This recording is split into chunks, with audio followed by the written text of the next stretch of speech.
Great Despair. The Great Depression was a decade of high unemployment, of poverty, and of lost opportunities for many Americans.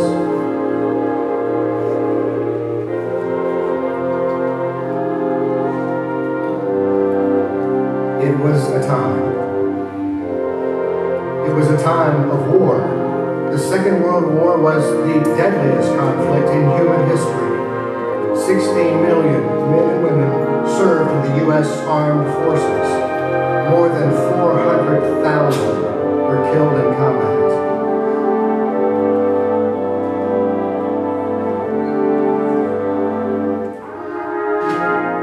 It was a time for bravery and sacrifice. Every family, every American was touched by the war, whether through service in combat or on the home front.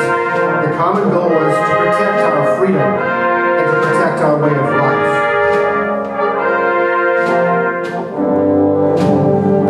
It was a time for loyalty and service. World War II brought the need for America to bolster its armed forces. Young men were asked to go to war to fight for their country. The carefree days of youth suddenly turned to duty. One such young man was Lieutenant Mark Nichols, a bombardier from Rhode Island.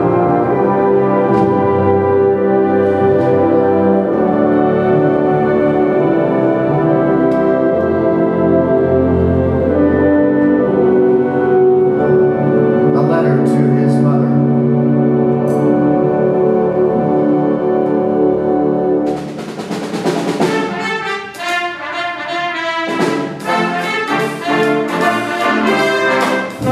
Dear Mom, I got your package and Doc's letter today. Boy, the cookies were swell. All the boys sent their thanks. Not a one of them was crushed either. You shouldn't make cookies with tears in your eyes, Mom. You know that isn't good for you. Charlie and I will be all right, so don't you worry. When we're back in town, you'll never even know we were away. And how are you doing, Dad? You better watch out when they get you back in the Army. I'll admit they do need a lot of guys like you that know their stuff, but the Army has changed. See you all later. Good night, good luck, and God bless you. Mark.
My baby, this is your daddy's first letter to you, and if you have any trouble reading this, just ask your mother to help you. You see, she has a lot of my letters, even way back before you were born. We have not yet had a chance to see each other, but I've seen a lot of pictures, and they fill my heart with pride and joy that the good Lord has let me be your father.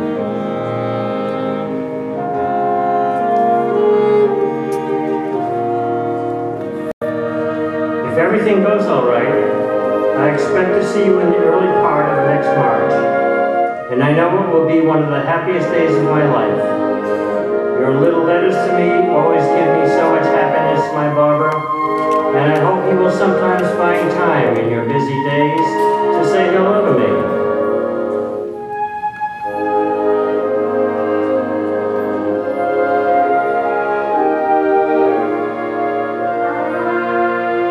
Mother says you have been a very good girl for her, and I know it's because you want to please her who loves you so much every minute of the day. God couldn't have given you a more wonderful mother. I know it, you see.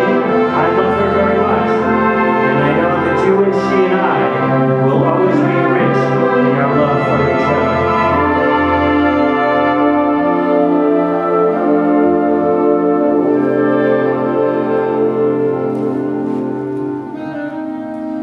Now that the doctor lets you eat ice cream, I know you and your grandpa will be as thick as thieves. You will soon find out that ice cream is his weakness, and when I come back, we will all enjoy it together. I hope you will think of me often and lovingly, dear, just as I do about you and your mother. I'll be back with you and Mother as soon as I can. Until then, be a good girl and miss me a little, please. Daddy.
June 6, 1944, a mighty armada crossed a narrow strip of sea from England to Normandy, France, to begin the liberation of Europe.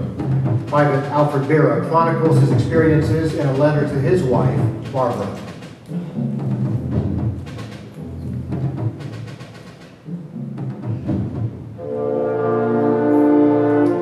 Hello, honey. This makes the third time I've started this letter, and always something comes up to interfere with its writing. You may recall a few months ago I wrote to you that the company had been detached from the battalion and was on some special work. At the time, I couldn't say with whom, naturally enough, but I can now. We became part of the combat team chosen to spearhead the D-Day invasion. At about 5 o'clock on the evening of June 5th, it was announced to us that at 06:30 the following morning, we would land on the coast of France. There weren't many men who got much sleep that night of June 5th. For the most part, we sat around, talked, and drank coffee and did the usual things a man does when he's worried and a little scared and doesn't want to show it. At 02:30 in the morning, breakfast was served, of which most of us partook heartily, since we knew it would be, if not our last meal, at least the last for quite a few hours or perhaps days.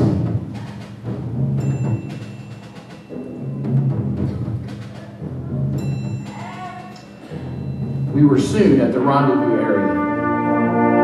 The show had started, and it started with the Navy. The air was filled with deafening roars and the screams of shells. We had no sooner become accustomed to this when over the noise of the battleships we heard the roar of hundreds of motors. The Air Corps were coming in. And come they did, literally in waves, and made for shore and their targets. That their bombs were effective was evidenced by the fires that soon lit up the entire black night. That the enemy was striking back was also soon evidenced by the ack-ack that started to crosshatch the sky.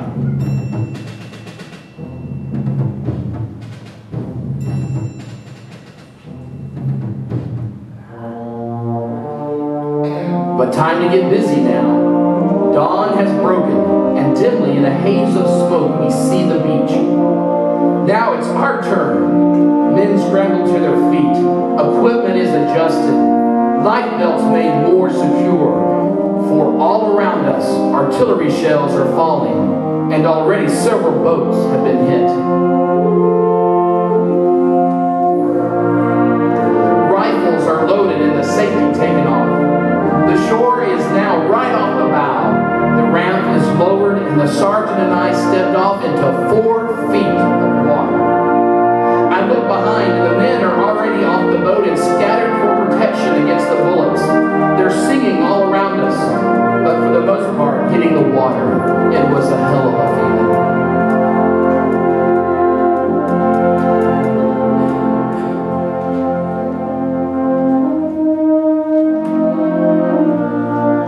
We had about 500 yards of water to cross. We couldn't run because the water was too deep.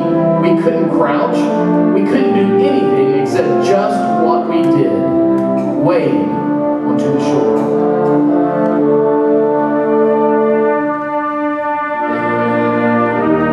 Finally, we made it. We were on the beach and could begin to fight back and to do our work. Sometime, when I can, I'll write on. Better yet, tell you more about what happened. I really must go now, darling.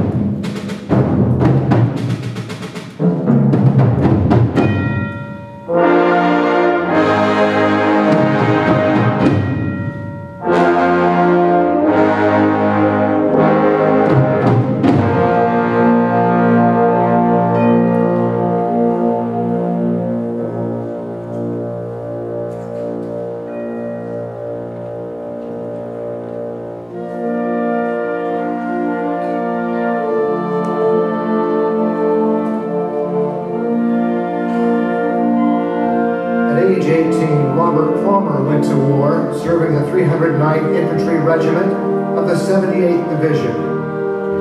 Years later, he offered these words.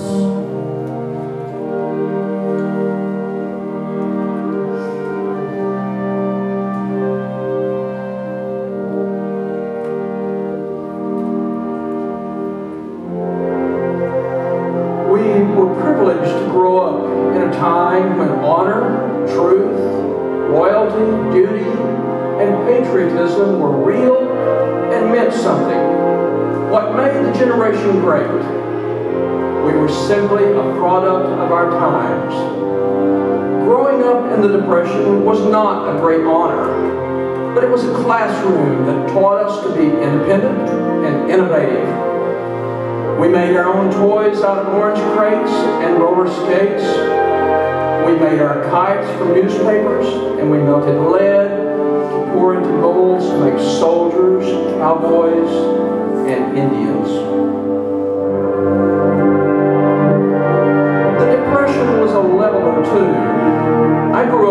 was considered a middle-class family. By today's standards, we would be considered poor. But nobody came around to tell us so. Everyone was in the same boat, and extended families helped each other. I wore many clothes that didn't belong to one of my cousins or my big brother. Getting some bit of clothing of your own that was new, that was a big event.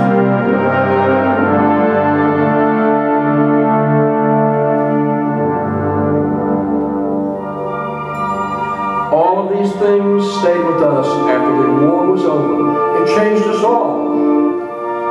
Somewhere in the deep recesses of the mind, there is a little voice that reminds us from time to time, you survived. You are alive. Don't waste your life. Do something with it.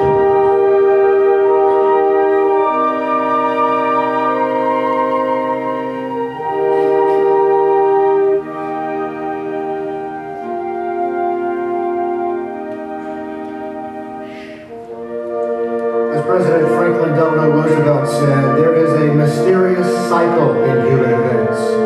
To some generations, much is given. Of other generations, much is expected.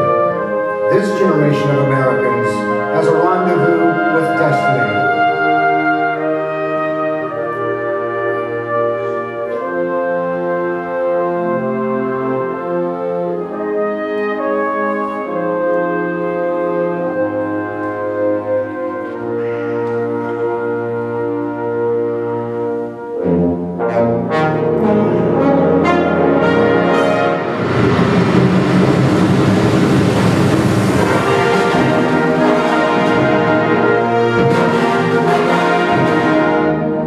It was a time.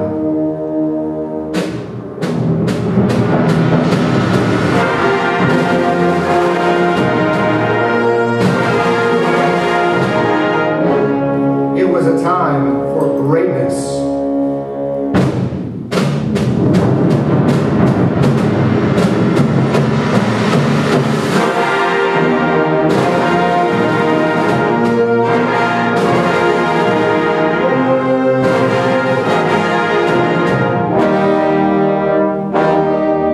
It was a time for the greatest generation.